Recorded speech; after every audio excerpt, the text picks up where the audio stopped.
Kaugnay po na 437th founding anniversary ng Taguig ay nagsagawa po ng Mutya ng Taguig. Alamin po natin kung sino mga nanalo dito. Let's all watch this. Ang Taguig ay isa sa pinakakilalang syudad dahil ito ay highly urbanized city.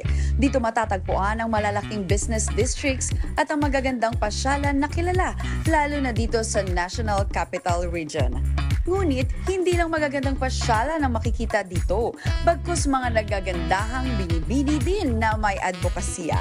Kaya kaugnay ng 437th founding anniversary ng syudad, ay ginanap ang Mutya ng Taguig 2024. We are looking for a woman with a clear advocacy.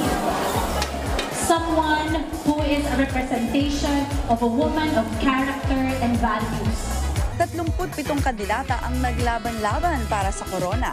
Mula sa preliminaries ay makikita na ang angking ganda at galing ng mga kandidata. At mas nagniningning at umaapaw ang excitement ng matla nang makita ang mga ito sa kanilang swimsuit attire at modern Filipiniana attire. You don't need to have the name influencer or 1 million followers or thousands of likes in Instagram or anything to be an influencer. Let's push Taguig up. Let's push each other up. Let's push the Philippines up para tunay na magiging siksik, liglig at maabaya. At sa natasyatal, 5 ang nag-uwi ng corona. 4th runner-up, Aubrey Isabel de los Reyes. 3rd runner-up, Iliana Marie Macapagal. 2nd runner-up, Charish Apple Arellon. At 1st runner-up ay si Danielle Mariza Lamte.